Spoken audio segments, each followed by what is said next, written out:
everybody? So I'm gonna keep this video short and brief, but I wanted to come in with some good news today. So it's going on 2 weeks now, but about a week.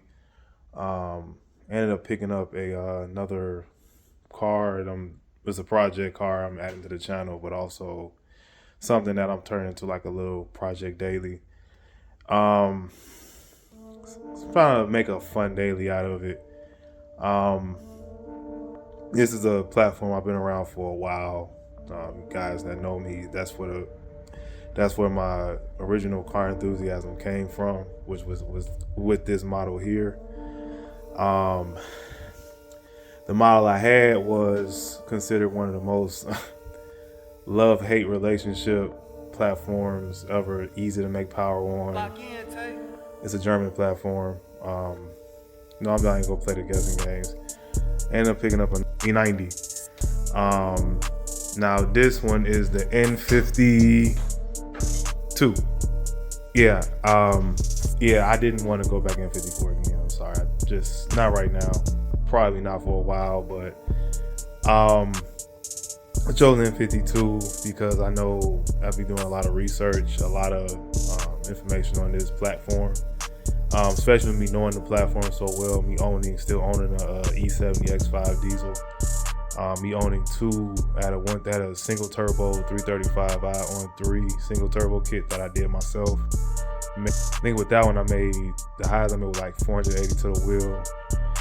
And I got rid of it and it went to a 135i. That was full bolt-on E85. I think it was stock turbos. I don't know, remember the turbos, it was like a VTT Stage Plus turbo. That made pretty good power, but that one just ended up with a lot of problems at the end. Transmission went out, they came back, and I think whoever sold the car to another person, the engine ended up blowing up. The engine was supposedly rebuilt, and yeah, that went out too. So yeah, I told myself I don't want to go back into this platform.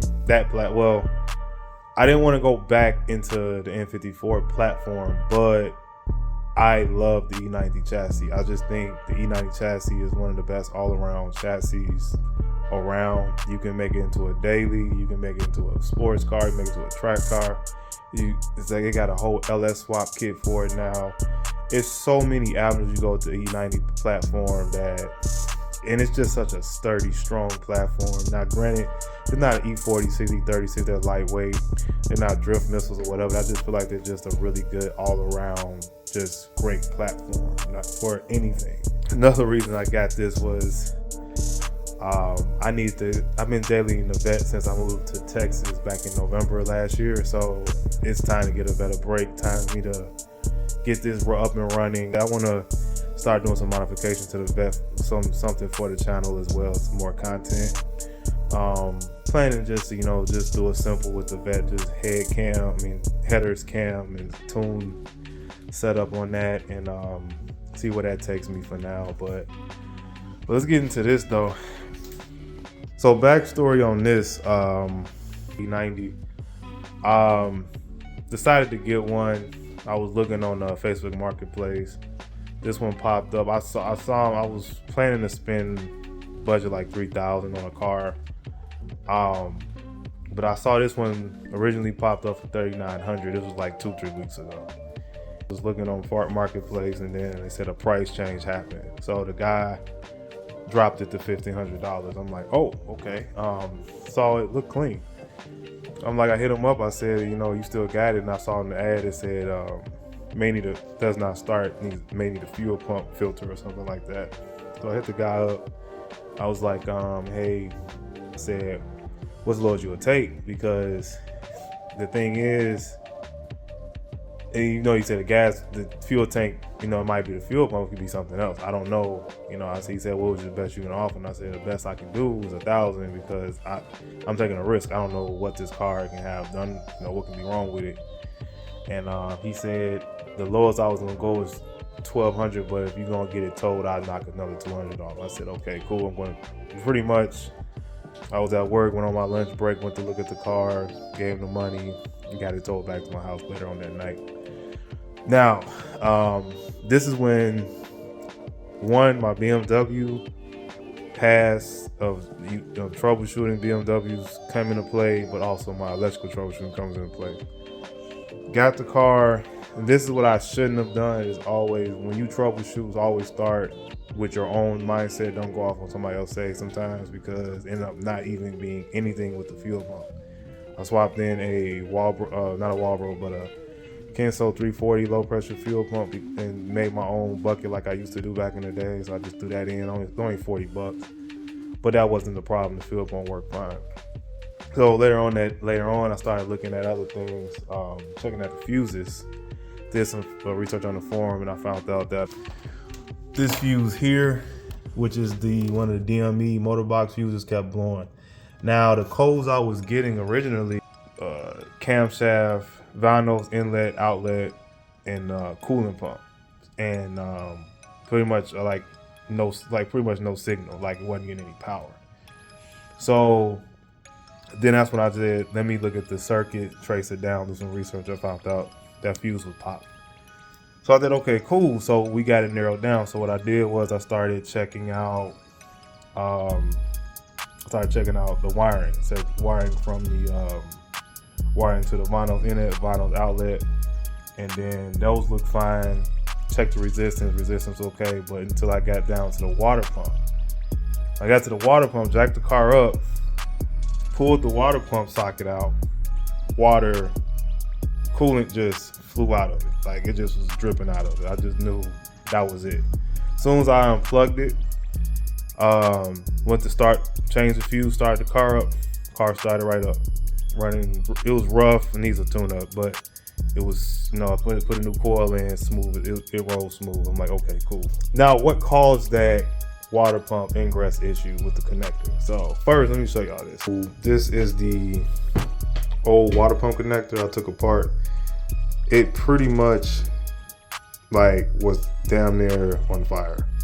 It actually caught on fire. That's another story for another time.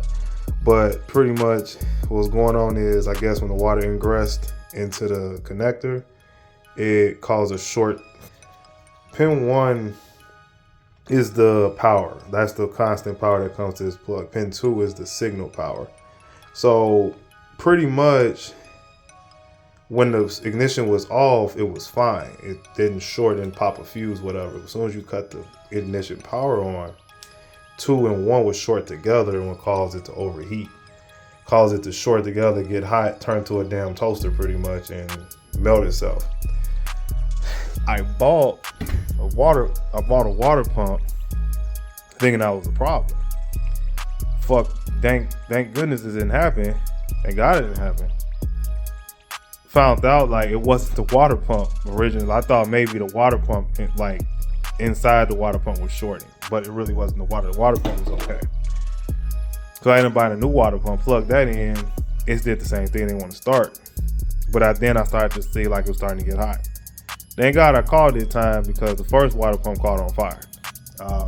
Pretty much the connector pretty much started smoking. Then it was a fireball coming out of it. It was fucked up. But so when I put the new one on, it almost happened to that when I pulled it out, and I was able to test it when I finally when I found out the wires were shorting. I was able to test it and everything was fine. The water pump kicked on and everything. I just hope it lasts a little time. I was like, man, these water pumps are a pain in the ass to replace. So what caused the ingress issue? Well, I already threw away the problem, but if you guys that have this platform or know this platform very well, as you can see, that's a new aluminum one right there. This is guys, I knew this is an E90 platform. They have a Mickey Mouse lens that runs into the engine from the I think it's the water from the thermostat of the water pump, one of them. It actually runs into the thermostat. That's known to crack, disintegrate internally, or break off completely. And it happens. It's not an if, but it's when it's going to happen, because it's made out of plastic, and you got the coolant going through, and no telling what type of coolant was ran in here, because BMW needs a special type of coolant. When I drained it out, whatever was left in here was the green shit, which I despise. So so when I pulled it out, it pretty much disintegrated in my hand. Now I'm gonna show a voiceover video what it looks like because I got one. But yeah, so pretty much disintegrated in my hand. So when that broke, coolant was dribbling down the block. And no, not down the block. Coolant dribbles through here, down the hose, and that hose runs right into the thermostat. So when it runs to the thermostat, it also runs on the water pump too. So when that coolant was just leaking out, it got into the water pump connector. Pump a hose, shorted it out. So right now what I'm doing is I have to go to BMW because you cannot find this part anywhere. BMW and get a new water pump connector. Let's see, focus. So I had to go get the new water pump connector, new pins for it, and I just made my own connector, pretty much depin it, repin it. And so what I'm gonna do is I made pigtails with some heat shrink connectors, and I'm just gonna put it back together like that. So and it should last for a while. So that's what I'm working on right now. Next thing, as you can see, once I get the car back and running, I know the formula to the E90s. So first thing I always do, like I did with my Vet, interior, suspension, then performance. That's how I roll. I don't do interior first, suspension, performance, then exterior. So as of right now, I got some booties. Of course, this is a 325, so it's a base model. I got the battery out too, so I got the base seats in here, and they're not even, I think it's vinyl, they ain't real, but clean interior too. 20,000 miles, it's pretty clean. But you know, I have to, of course, get the sports seats from a pre-LCI, still in the wrapper, really good shape. I think I got them for $500 shipped. And of course now this steering was not in the best shape. Reason why I bought it, I got it for $100. Mainly because this damn airbag, as we know, is like, if you try to get it, on average it's $250. In this box, Bilstein B8s, which are going on. Then I also got IBAC lowering springs right here, used, of course. I got those for $100. Got these for $450. And you know, this whole kit is $1,200 new, so of course I got a deal. I'm gonna get shit used. And last but not least, last two things: M3 arms, because the motherfuckers are shocked, and like they always are. So of course, upgrading the M3 arms. And last but not least, later on down the road, I got the 3SI 3-stage intake manifold from a 2006 330i. So I'm not putting that on for a little while because I'm still trying to debate, but I want to go with the M54 manifold or the 3SI. But I think I'm gonna go with the 3-stage for now, only because of the low to mid-range torque. So yeah, so this is pretty much what I got going on right now with this one. I'm hoping to get this done by end of next week so I can have it daily. Hopefully I ain't got it when I drive it and find nothing else like a transmission issue or whatever, but hopefully everything goes well. I'm still under budget with all the stuff that I bought. I'm picking up some style 124s from the E60. It's one of my favorite wheels, the E60 550i wheel. I think it's a 7-spoke wheel. Picking up some of those tomorrow, putting them on. They already got the aggressive offset, so when you put them on, you don't have to run spacers. And of course, you know me, it ain't rubbing because we gonna hit them with the fender roller, so you ain't gotta worry about that.